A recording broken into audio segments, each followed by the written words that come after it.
merupakan keuntungan bagiku. Sekarang ku anggap rugi, karena Kristus semuanya telah ku tinggalkan, hanya untuk mengikuti Yesusku. Terima kasih Yesus untuk panggilanmu, melayani bukanlah sebuah kesempatan dalam hidupku. Melayani Yesusku adalah keharusan dalam hidupku. Sekalipun di dunia ku tak mendapatkan kesenangannya, tapi ku percaya upahku dapatkan di surga. Semuanya telah ku tinggalkan, hanya untuk mengikuti Yesusku. Yesusku, terima kasih Yesus, terima kasih Yesus untuk panggilanmu. Melayani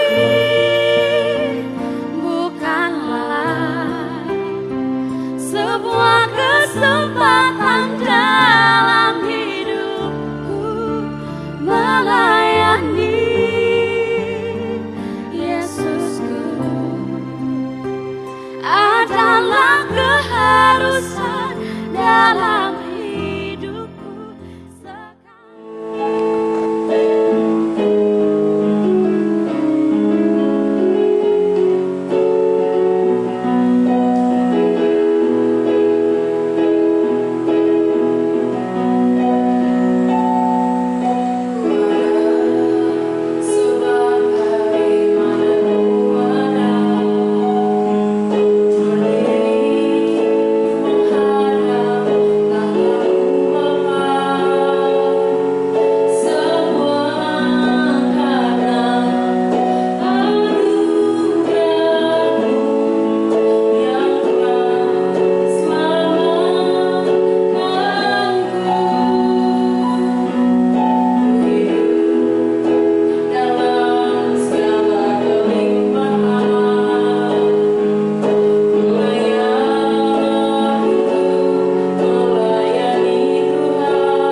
Jemaat Gereja Kristen Jakarta. Gereja memberikan layanan ibadah online bagi jemaat. Lalu apa saja ya yang harus dipersiapkan? Pilihlah jam ibadahmu dan ikuti tepat waktu. Jangan sampai terlambat ya. Berpakaian rapi dan sopan, seperti kondisi jemaat akan pergi ke gereja. Siapkan Alkitab dan alat tulismu ya. Duduklah dengan posisi yang baik agar tetap fokus. Hindari untuk berbaring ataupun sambil melakukan kegiatan lain di rumah. Berdoalah secara pribadi untuk mempersiapkan hati kita mengikuti ibadah ya. Berpartisipasilah aktif dalam beribadah, seperti ajakan untuk berdiri atau duduk, menyanyikan pujian, dan mendengarkan firman Tuhan dengan tetap fokus. Persembahan dapat jemaat berikan melalui transfer ke rekening gereja lokal masing-masing ya. Ikutilah ibadah online sampai selesai. Mohon bimbingan orang tua untuk dapat mengajak anak merenungkan firman melalui ibadah online sekolah minggu.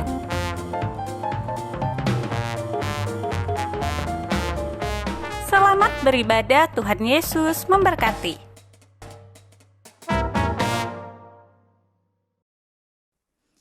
Shalom jemaat Tuhan, kita bersyukur untuk segala kebaikan yang Tuhan berikan kepada kita. Kita diperkenan untuk meresponi panggilan Allah untuk beribadah bersama-sama. Walaupun masih dalam situasi tatap layar, kita bersyukur bahwa anugerah Tuhan tetap sama untuk kita semua dalam setiap keadaan dan di setiap waktu. Mari jemaat Tuhan, saya mengundang kita berdiri, kita mempersiapkan hati kita untuk beribadah kepada Tuhan dengan mengambil waktu teduh.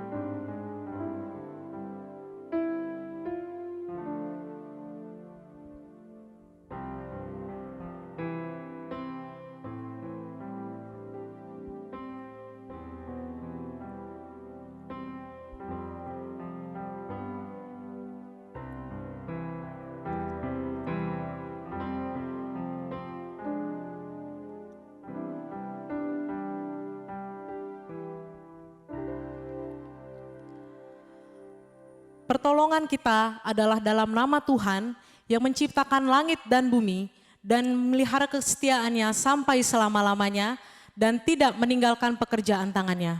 Ibadah ini dimulai di dalam nama Bapa dan Anak dan Roh Kudus. Amin. Hatiku siap ya Allah, aku mau menyanyi, aku mau bermazmur. Bangunlah hai jiwaku.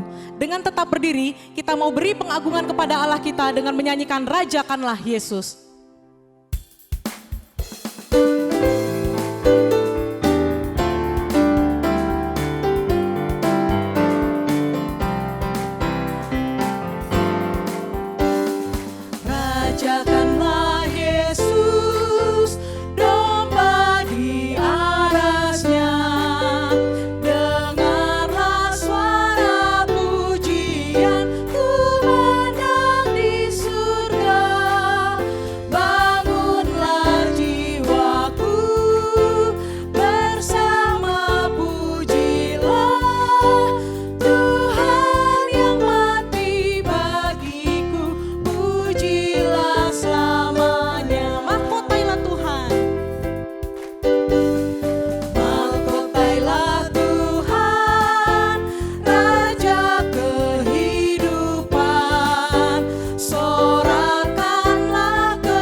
Jemaat Tuhan, mari kita dengan kerendahan hati kita mengakui dosa-dosa kita di hadapan Tuhan, agar kita dilayakan untuk menghadap Tuhan dalam tempatnya yang kudus. Kita mengambil waktu sejenak untuk bersatu teduh pada Tuhan.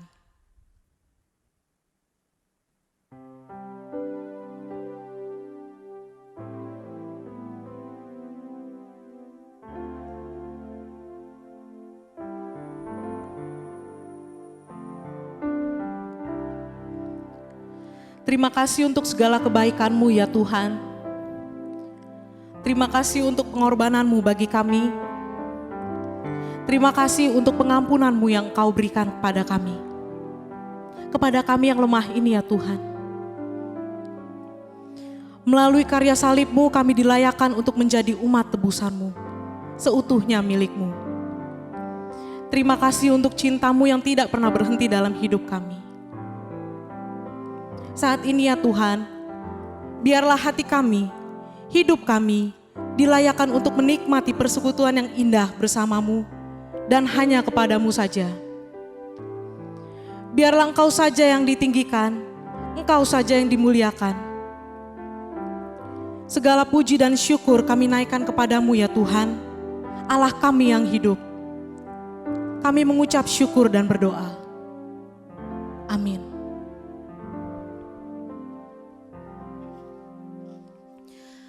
Bersama dengan gereja di sepanjang zaman, mari kita mengikrarkan pengakuan iman rasuli kita dalam segala abad dan sepanjang zaman yang berbunyi demikian. Aku percaya kepada Allah, Bapa yang Maha Kuasa, Khalik langit dan bumi, dan kepada Yesus Kristus anaknya yang tunggal Tuhan kita, yang dikandung daripada Roh Kudus, lahir dari anak darah Maria, yang menderita sengsara di bawah pemerintahan Pontius Pilatus, disalibkan, mati dan dikuburkan, turun ke dalam kerajaan maut. Pada hari yang ketiga, bangkit pula dari antara orang mati, naik ke sorga, duduk di sebelah kanan Allah, Bapa yang Maha Kuasa, dan dari sana ia akan datang untuk menghakimi orang yang hidup dan yang mati. Aku percaya kepada Roh Kudus, gereja yang kudus dan am, persekutuan orang kudus, pengampunan dosa, kebangkitan tubuh, dan hidup yang kekal. Amin. Jemaat Tuhan dipersilakan duduk. Kita mau bersyukur kepada Tuhan di antara bangsa-bangsa. Kita mau bermazmur bagi Tuhan di antara suku-suku bangsa. Sebab Tuhan Maha Besar. Mari kita nyanyikan nyanyian ini dengan semangat dan sukacita.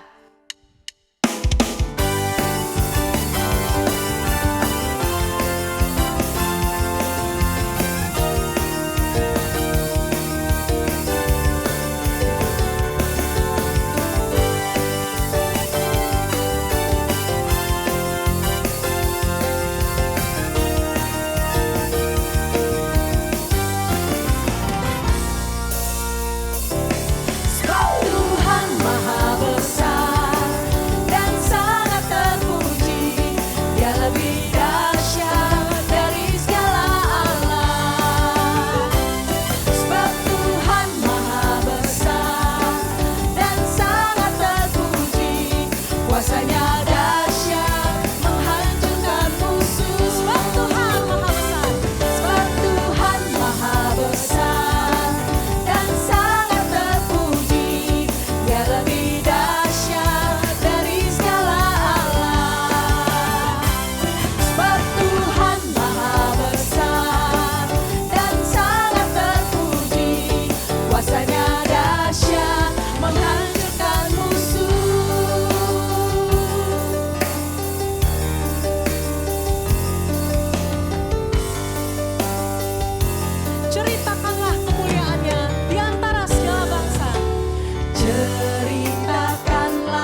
Kita akan membaca Alkitab yang terambil dari Kisah Para Rasul 8 ayat 4 sampai 6.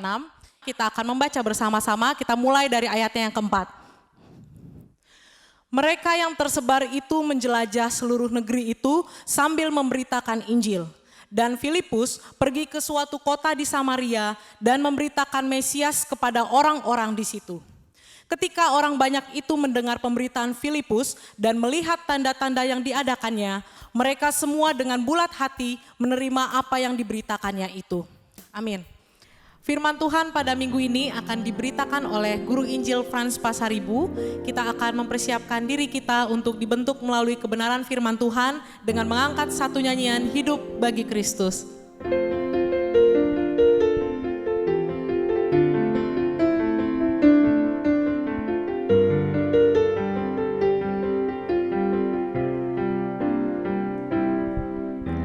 Tuhan, Kau pernah ada di tengah manusia, berjalan di antara manusia berdosa, menyembuhkan yang luka, mengangkat yang jatuh, melepaskan yang terikat dalam dosa. Tuhan, telah kurasakan indahnya kasih-Mu.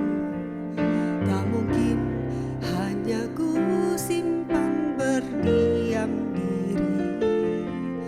Bawalah aku berjalan di tengah dunia-Mu.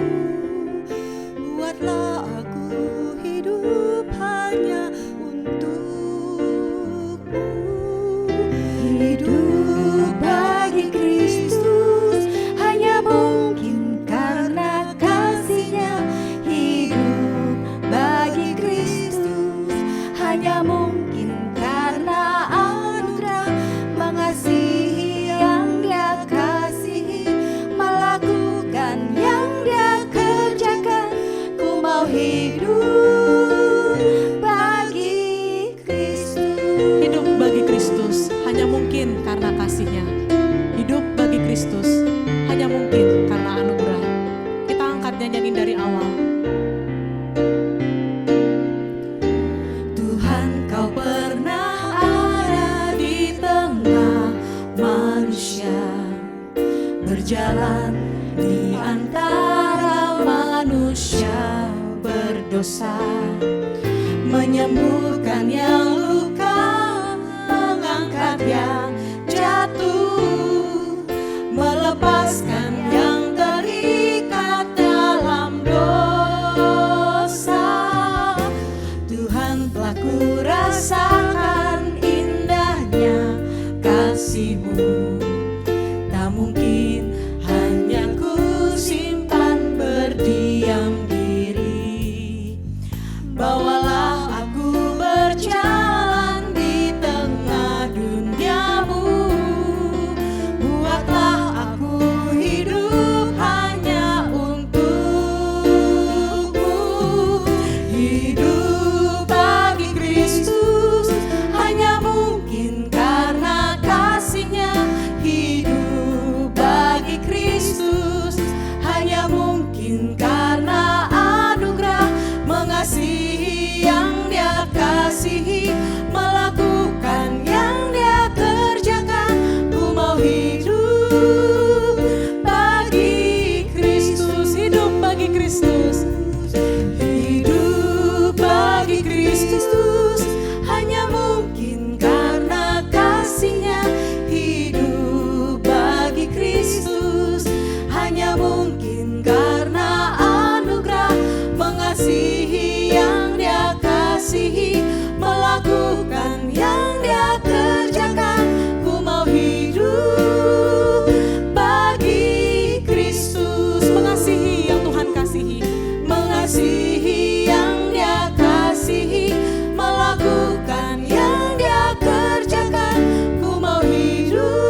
Mari kita satu di dalam doa.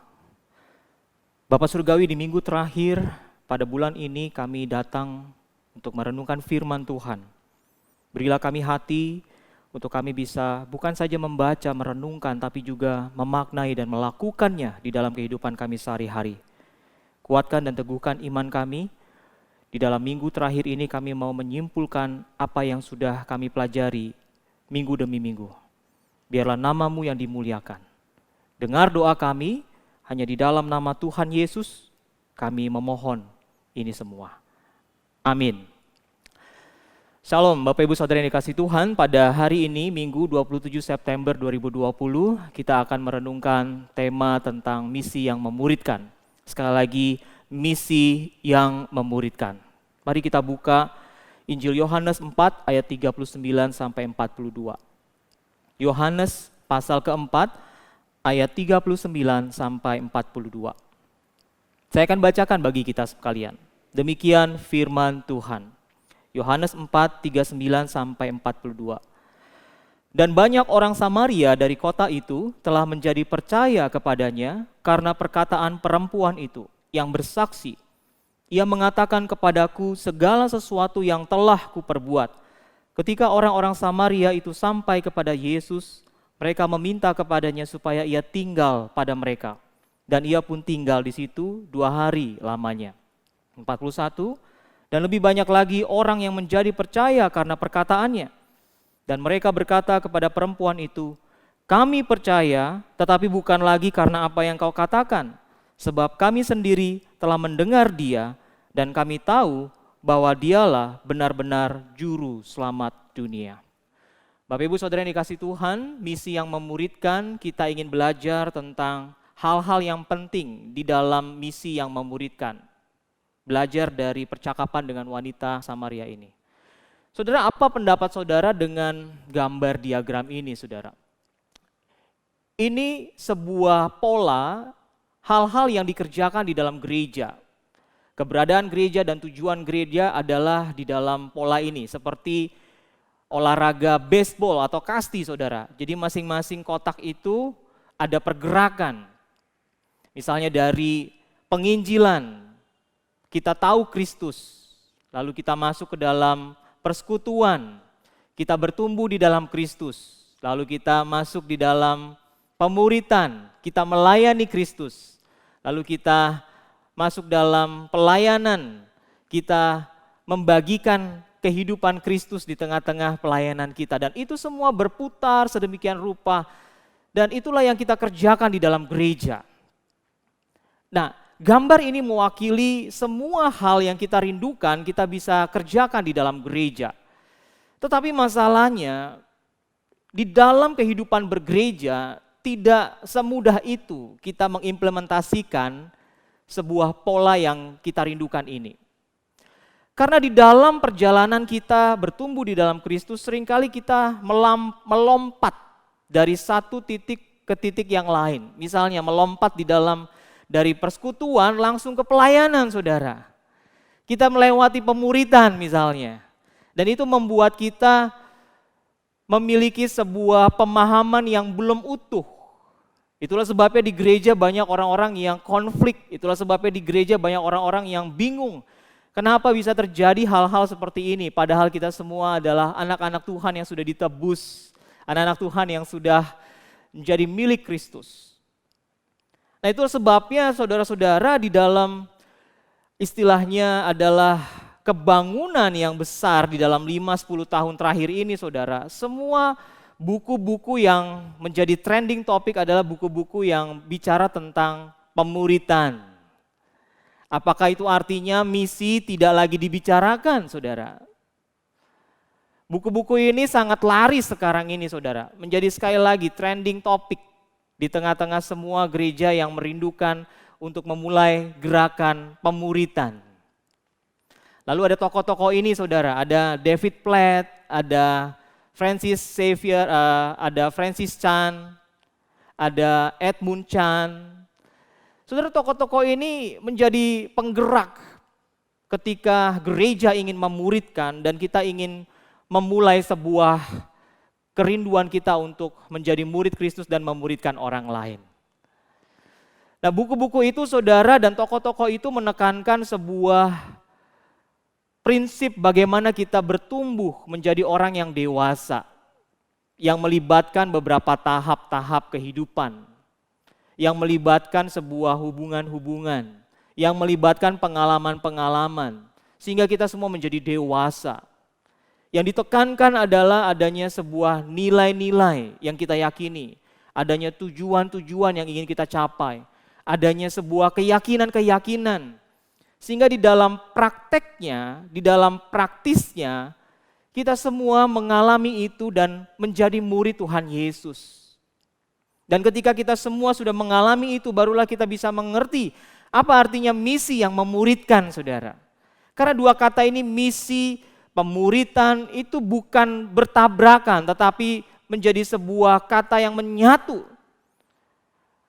Misi adalah sebuah kata yang berpadanan dengan pemuritan. Dan tidak bisa dipisahkan sekali lagi. Dan orang-orang yang merindukan untuk melakukan hal ini, maka mereka akan tahu bagaimana tahap-tahap pertumbuhan rohani yang melibatkan hal-hal seperti ini. Dan ini juga yang terjadi ketika Yesus bertemu dengan perempuan Samaria. Di awal-awal ayat ini, saudara, Yesus sebenarnya pergi dari sebuah kota dari Yudea menuju ke Galilea. Karena waktu itu di awal-awal ayat ini kita lihat bahwa ada orang-orang Farisi yang mendesak dia. Karena banyak orang yang dibaptis dan murid-murid Tuhan Yesus membaptis lebih banyak daripada orang-orang Farisi. Pada akhirnya Yesus berkata, mari kita pergi dari Yudea ke Galilea. Dan dia harus, di situ dikatakan dia harus bertemu atau melewati kota Samaria, saudara. Dan ini adalah sebuah perjumpaan percakapan di siang hari, bagaimana Yesus akhirnya mengubah seorang perempuan atau wanita Samaria ini yang memiliki 4 hal yang perlu didobrak di dalam kehidupannya.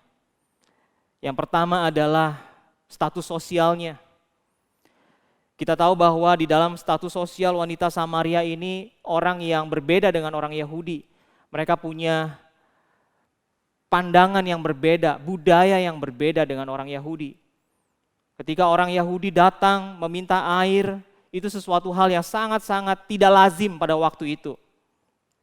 Bertemu dengan orang Samaria, apalagi seorang wanita, itu sesuatu yang tidak lazim, saudara. Tetapi Yesus bertemu dengan wanita Samaria ini. Dan Yesus memberikan sebuah percakapan di siang hari itu yang mengubah rintangan-rintangan yang dia hadapi. Rintangan yang pertama adalah budaya. Rintangan yang kedua adalah kehausan dia. Pemahaman dia tentang yang selama ini dia tahu itu didobrak oleh Kristus. Rintangan yang ketiga adalah bagaimana dia menjadi seseorang yang akhirnya perlu diubahkan oleh air hidup itu di dalam percakapan oleh Tuhan Yesus. Sehingga perempuan Samaria ini sekali lagi memiliki pengalaman yang baru, saudara. Dia bertumbuh mengenal Tuhan melalui Kristus. Di dalam tahap kehidupannya, relasinya, pengalaman-pengalamannya. Sehingga dia mengalami sebuah transformasi. Nilai-nilainya berubah, tujuan hidupnya berubah, keyakinannya berubah. Sampai pada akhirnya dia pergi ke kampungnya, ke kota Samaria itu. Dan semua orang pada akhirnya bisa mendengarkan langsung. Bahkan ketika Yesus pun menginap di situ 2 hari lamanya, banyak orang percaya kepada Kristus. Nah, itulah saudara sebabnya tantangan masa kini adalah sebuah yang namanya cultural intelligence, saudara. Izinkan saya menjelaskan hal ini. Cultural intelligence ini sangat-sangat penting untuk kita ketahui, untuk kita merubah cara pandang kita. Ada 3 lapisan, ada 3 layer di situ. Lingkaran yang paling luar adalah way of living atau cara kita hidup. Lingkaran yang di tengah, yang kedua maksud saya adalah way of behaving, cara kita bertingkah laku. Dan lingkaran yang paling dalam adalah way of thinking, cara kita berpikir. Nah, seringkali ketika kita bermisi, yang kita gempur adalah way of living, saudara. Yang kita gempur adalah way of behaving. Seharusnya di dalam misi ketika kita mau memenangkan orang bagi Kristus, ketika Kristus melakukan percakapan dengan perempuan Samaria ini, dia menghantam way of thinking-nya. Dia menggempur lingkaran yang paling tengahnya, saudara. Karena kalau kita hanya menggempur lingkaran paling luar di permukaan, percayalah saudara, tidak akan ada perubahan. Karena kita hanya menyentuh permukaan saja. Nah, apa itu way of living? Contoh-contohnya. Apa itu way of behaving? Apa itu way of thinking? Dan itu yang perempuan Samaria ini ungkapkan kepada Kristus di dalam percakapan di sumur itu, saudara. Way of living itu bicara tentang makanan, bicara tentang pakaian, bicara tentang bahasa, bicara tentang musik, perayaan, selebrasi. Ketika kita mendapatkan sebuah pencapaian, wisuda, promosi kenaikan jabatan, ulang tahun, waktu kita berkaitan dengan hal-hal yang kita kerjakan. Ini adalah sebuah way of living dalam bentuk sebuah budaya yang membuat kita menjadi orang-orang yang seringkali terpengaruh oleh hal ini. Nah, ketika perempuan Samaria ini punya way of living, dia tahu bahwa orang-orang Samaria itu hanya mengakui satu nabi, yaitu Musa. Mereka taunya menyembah itu di Gunung Gerizim. Mereka tahu mereka tidak berhubungan, berelasi dengan orang Yahudi. Saudara, itu sudah bertahun-tahun di dalam benak mereka menjadi sebuah way of living. Dan itu sebabnya Tuhan Yesus tidak menggempur hal-hal ini. Karena hal-hal ini hanya bersifat di permukaan, Bapak Ibu Saudara. Apa itu way of behaving? Atau cara dia berperilaku, itu bicara tentang apa yang benar, apa yang salah. Itu bicara tentang etik, bicara tentang keputusan-keputusan, siapa mengambil keputusan tertinggi. Pada konteks itu wanita, saudara, direndahkan sekali. Itu sebabnya wanita perempuan Samaria atau wanita Samaria ini, dia tidak memiliki nama. Karena dia mewakili semua wanita di dunia ini yang tidak punya akses untuk mengekspresikan haknya. Way of behaving ini juga bicara tentang ekspresi kasih, seperti apa yang tepat untuk dilakukan. Bagi wanita ini dia heran, mengapa ada seorang Yahudi yang mau berbicara kepadanya, bahkan minta minum kepadanya. Bicara tentang apa yang adil dan tidak adil, bicara tentang tingkah laku yang seringkali dipengaruhi oleh sebuah lingkup budaya di mana seseorang tinggal, saudara. Nah, ini yang perlu kita sama-sama pikirkan dan renungkan. Karena bicara tentang masa lampau, budayanya seperti itu. Tetapi bicara tentang masa kini, ketika kita mau melakukan misi yang memuridkan, kita harus punya sebuah cara berpikir yang utuh seperti ini. Sehingga kita tahu ketika kita melakukannya, kita bukan hanya berinteraksi dengan way of living atau way of behaving, cara hidup atau cara tingkah laku orang-orang yang ada di dalam lingkungan kita. Tetapi yang penting adalah way of thinking-nya, saudara. Ini sebuah pemahaman tentang bagaimana pengalaman berpikir kita yang melibatkan keyakinan-keyakinan kita, yang melibatkan sebuah ritual-ritual, yang melibatkan sebuah idols atau katakanlah orang-orang yang kita kagumi. Bicara tentang mimpi-mimpi kita, bicara tentang Allah dan pengalaman-pengalaman kita. Nah, inilah yang paling sulit untuk ditembus, tetapi ini yang paling penting untuk diperbaharui. Sehingga ketika kita menggempur pemahaman dan pemaknaan orang-orang yang mungkin di luar Kristus, ini menjadi sebuah hal yang penting untuk kita lakukan bersama-sama. Misi harus menembus way of thinking dari seseorang. Karena itulah yang akan memenangkan orang tersebut untuk menerima Kristus. Dan tentu saja peran Roh Kudus ada di situ. Dan ini selaras dengan hal-hal yang ditekankan oleh Paulus misalnya. Di dalam Roma 12 ayat 1 dan 2 kita tahu itu. perubahan akal budi, pembaharuan. Itu sebabnya mari kita sama-sama belajar untuk kita melakukan misi yang memuridkan dengan memahami ada cultural intelligence atau semacam kepintaran budaya yang melingkupi way of living, way of behaving, dan way of thinking. Dan mari kita belajar untuk sama-sama mengenali way of thinking yang paling penting, lapisan yang paling dalam, lingkaran inti dari orang-orang yang kita layani, dari orang-orang yang kita temui. Nah, saudara, kita bersyukur di dalam departemen misi kita selalu melakukan misi ke Kalimantan, melakukan misi ke NTT. Saudara, kalau kita melatih ini terus, percayalah, 3 lapisan ini kita temui di orang-orang itu. Karena di Kalimantan berbeda dengan di Kupang. Orang punya way of living, way behaving, way of thinking yang berbeda-beda.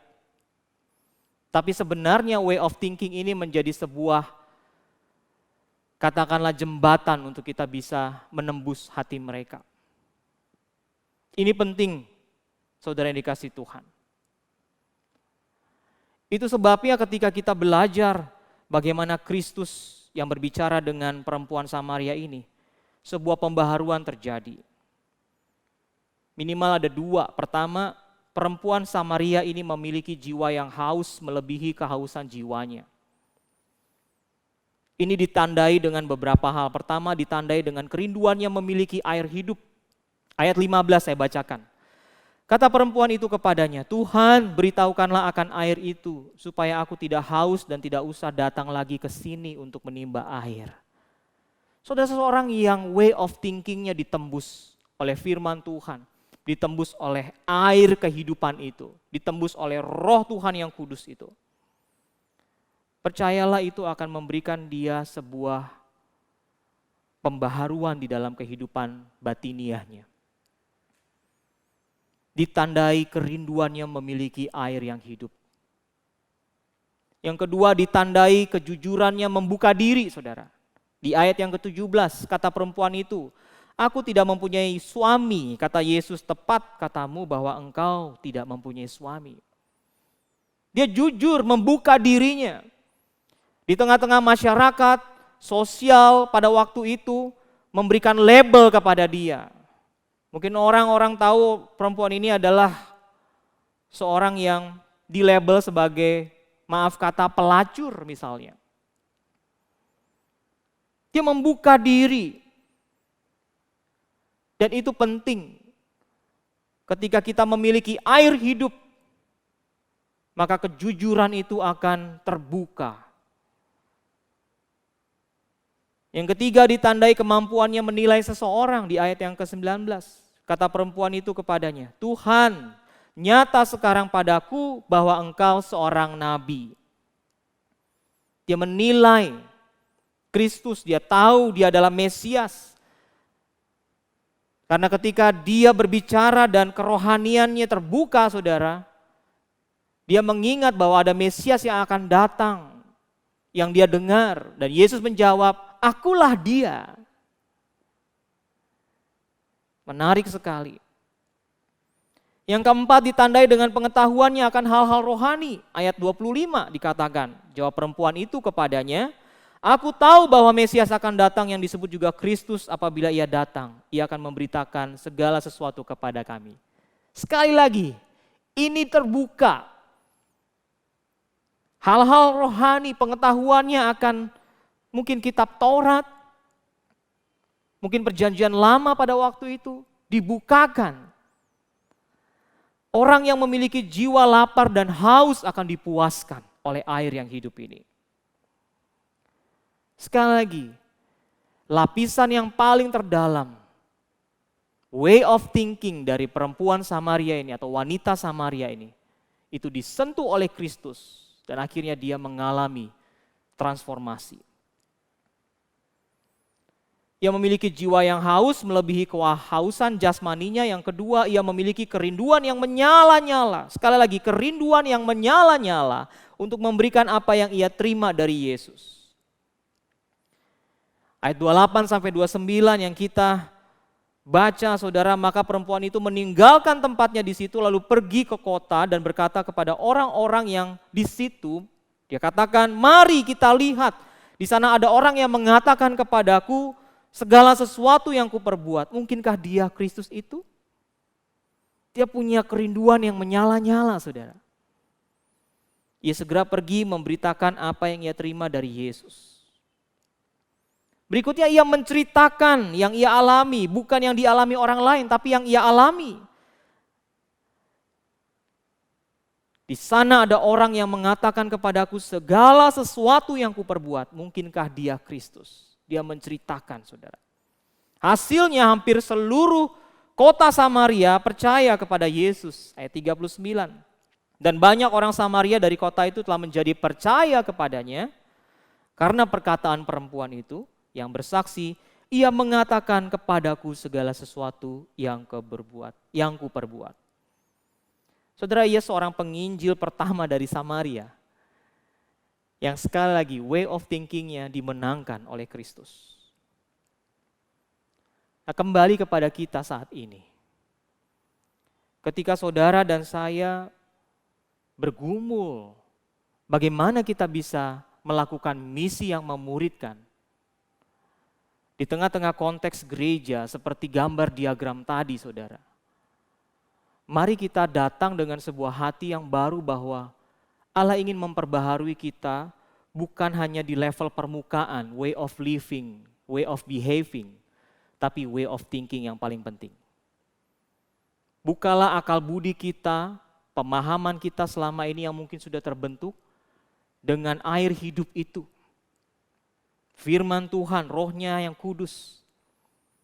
Saya percaya saudara dan saya akan mengalami pembaharuan demi pembaharuan. Misi yang memuridkan, memberikan kita kekuatan untuk kita bisa melihat bagaimana Kristus memiliki divine appointment kepada wanita Samaria ini. Dan dia mendobrak segala penghalang-penghalang dan tantangan yang dihadapi sampai dia memperbaharui hati dan pikiran wanita Samaria ini. Saudara, ada banyak orang-orang yang mewakili wanita Samaria ini di sekeliling kita, di gereja lokal kita masing-masing, yang tertindas, yang sudah tidak kuat menghadapi tekanan hidup ini, yang mungkin stres ketika menghadapi krisis pandemi ini. Ini sebuah kesempatan bagi kita untuk datang memohon kiranya Tuhan memakai kita untuk dipakai. Memenangkan pikiran dan hati orang-orang yang susah, gelisah, dan penuh dengan kekhawatiran. Oleh sebab itu Bapak Ibu Saudara yang dikasihi Tuhan, saya ajak kita semua untuk sama-sama melihat misi yang memuridkan dengan sebuah gambaran yang utuh mengenai gereja, hal-hal yang kita lakukan di dalamnya. Ketika kita mau menginjili, bertumbuh di dalam persekutuan kita, memuridkan orang lain dan memuridkan diri kita sendiri, melayani Tuhan, dan bahkan memenangkan orang-orang kepada Kristus. Mari kita melakukannya dengan sebuah pemahaman dan pemaknaan yang baru, bahwa itu semua harus bersama dengan Kristus. Bukan cara kita lagi, bukan kepandaian dan kepintaran kita, tetapi bagaimana Kristus yang mengarahkan kita, yang melihat way of thinking ini. Dengan begitu banyak hal yang kita perlu bongkar dalam diri kita. Mari saudara, kita datang dengan hati seperti itu. Sehingga ketika kita melakukan misi yang memuridkan, kita melakukannya bersama-sama sebagai sebuah journey perjalanan hidup kita bersama orang-orang yang kita kasihi, bersama dengan orang-orang yang juga kita rindukan untuk dimenangkan bagi Kristus. Itulah misi yang memuridkan. Semua orang penting bagi Tuhan. Semua orang berharga di mata Tuhan. Baik dia statusnya rendah maupun status yang tinggi. Di mata Tuhan dia berharga. Itu sebabnya kita mau menutup bulan misi ini dengan sebuah tekad bersama untuk melakukan misi yang memuridkan di dalam relasi kita dengan Tuhan. Maukah saudara bersama-sama memikirkan dan mengumpulkan hal ini? Kiranya Tuhan memberkati kita. Amin. Kita tundukkan kepala, kita berdoa. Bapa, kami belajar dari wanita Samaria ini dan kami kaitkan dengan gereja-Mu. Tuhan, banyak orang-orang di dalam gereja yang sulit sekali bertumbuh dan bahkan mengalami turun naik di dalam pertumbuhan kerohaniannya. Seringkali kami latah untuk kami berkata membawa jiwa yang baru. Tetapi kami tidak memaknainya. Apakah kami sungguh-sungguh mendampingi jiwa yang baru itu di dalam mengenal-Mu, di dalam persekutuan kami, di dalam pemuritan kami, di dalam pelayanan kami. Bapa, ajarkan kami seperti Kristus yang bertemu dengan wanita Samaria di siang hari yang panas. Yang melalui percakapannya, Kristus membongkar cara berpikir dari wanita Samaria ini. Sehingga akhirnya wanita Samaria ini pun memiliki sebuah perubahan hidup. Dan bahkan dia membagikan kehidupannya yang baru di dalam Engkau.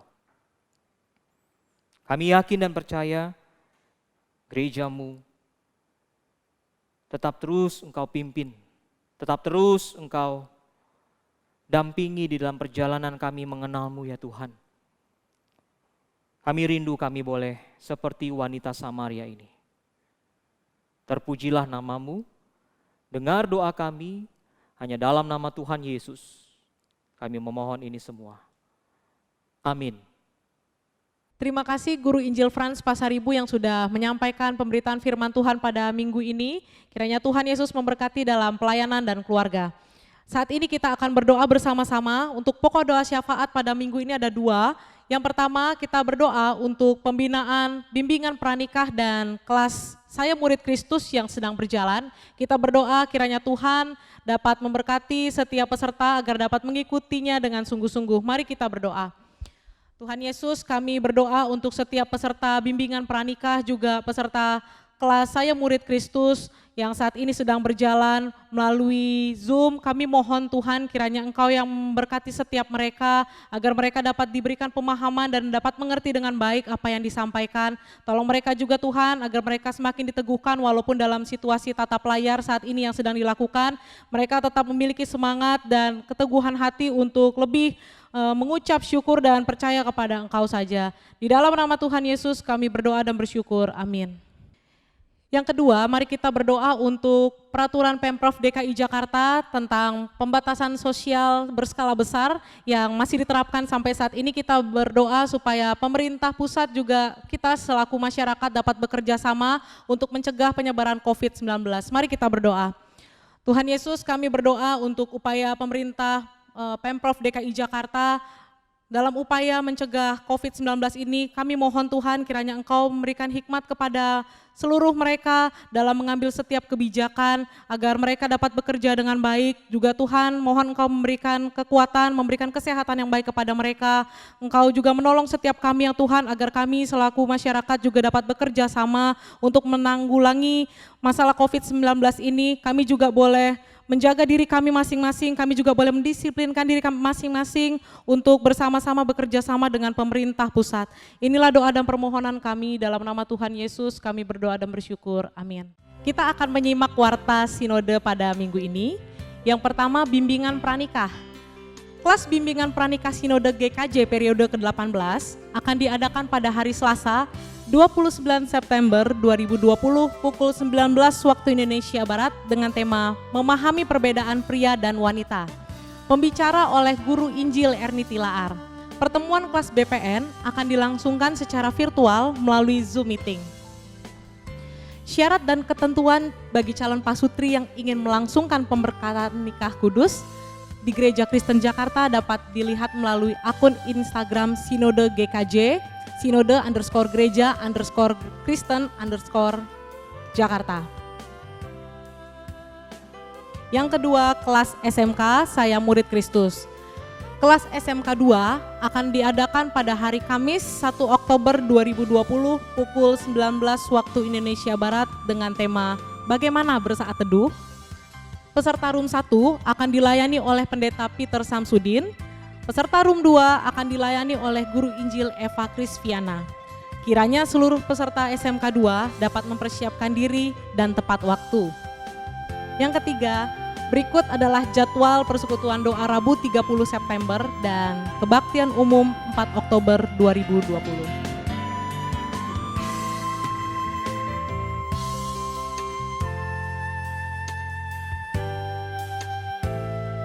Shalom, Jemaat Gereja Kristen Jakarta, saya Pendeta Elisa Istianto, mewakili para gembala sidang Sinode Gereja Kristen Jakarta, hendak menyampaikan hal-hal mengenai persiapan dan pelaksanaan perjamuan kudus di rumah masing-masing yang akan berlangsung secara virtual.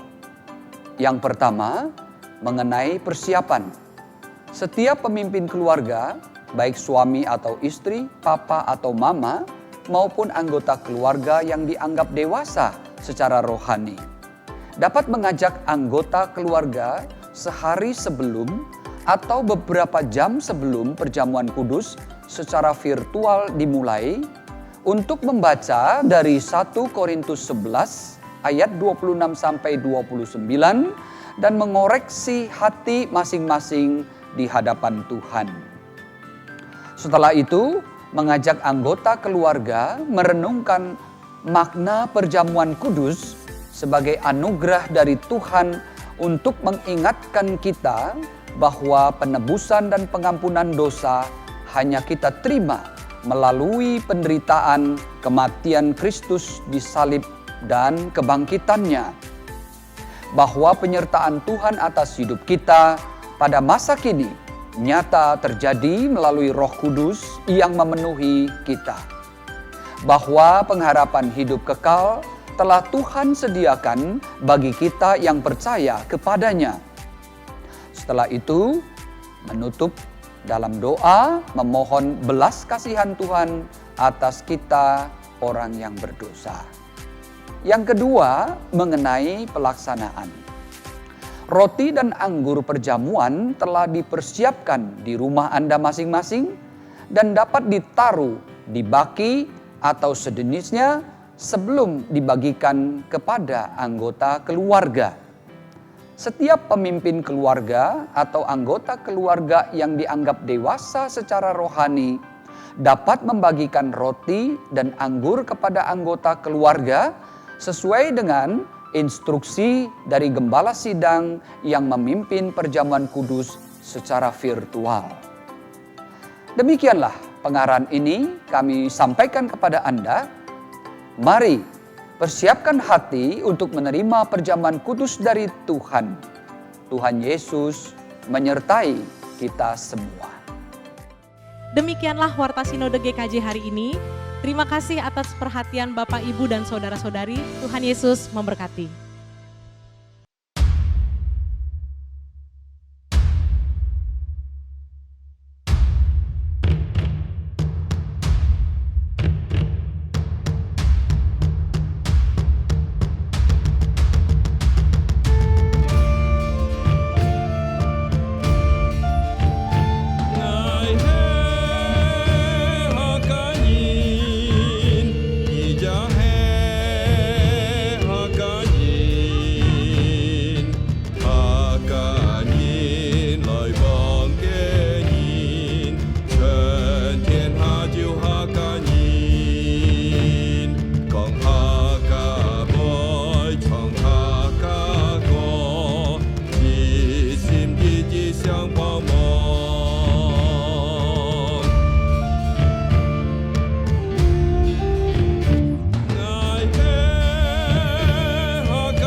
Sebagai ungkapan syukur kita akan memberikan persembahan.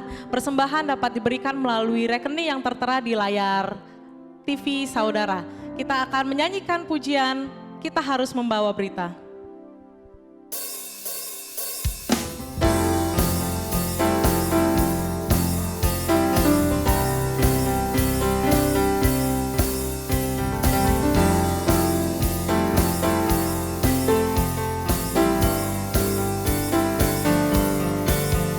Kita harus membawa berita pada dunia dalam gelap tentang kebenaran dan kasih dan damai yang menetap,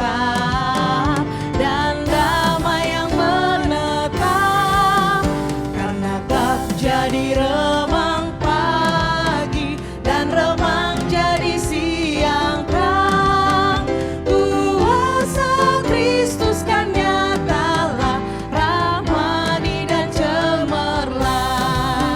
Kita harus menyanyikan Kita harus menyanyikan, kita melembutkan hati keras supaya senjata iblis remuk dan segera lepas, karena gelap jadi remang pagi dan remang jadi siang terang. Kuasa Kristus kan nyatalah, rahmani dan cemerlang. Musik. Kita harus membawa berita, Allah itu penuh kasih.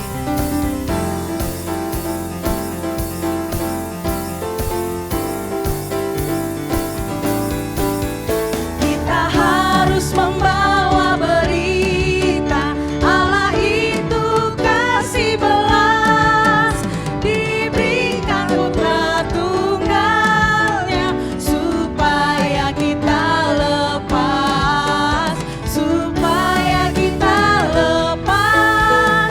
karena gelap jadi remang pagi dan remang jadi siang terang. Kuasa Kristus kan nyatalah, rahmani dan cemerlang. Karena gelap jadi remang pagi. Karena gelap jadi remang pagi dan remang jadi siang terang. Kuasa Kristus kan nyatalah, rahmani dan cemerlang. Kuasa Kristus nyata. Kuasa Kristus kan nyatalah, rahmani dan cemerlang.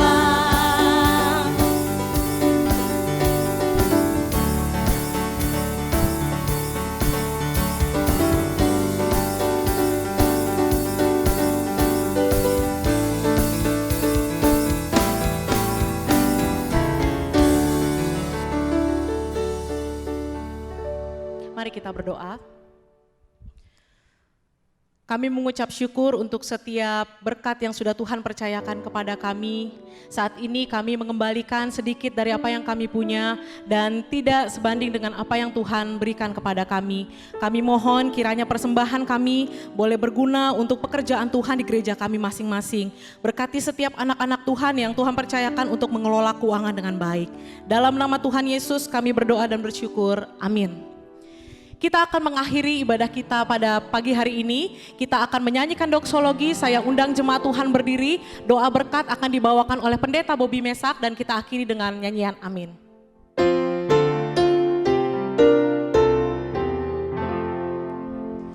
Puji Allah Bapa Putra, puji Allah Roh Kudus, ketiganya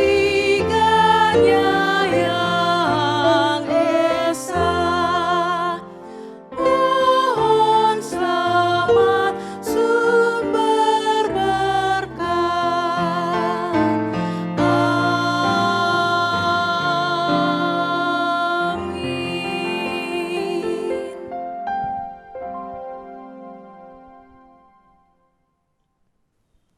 Jemaat Tuhan, mari arahkan hati dan pikiran kita kepada Allah dan terimalah berkat-Nya. Kiranya kasih karunia dari Allah yang Maha Tinggi dan damai sejahtera dari Tuhan Yesus Kristus di dalam persekutuan dengan Allah Roh Kudus menyertai kita semua mulai hari ini sampai Maranatha Tuhan Yesus datang kedua kali. Amin. Amin.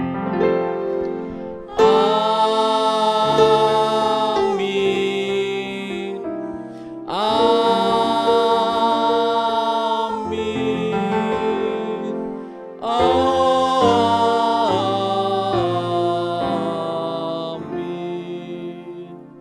Amin.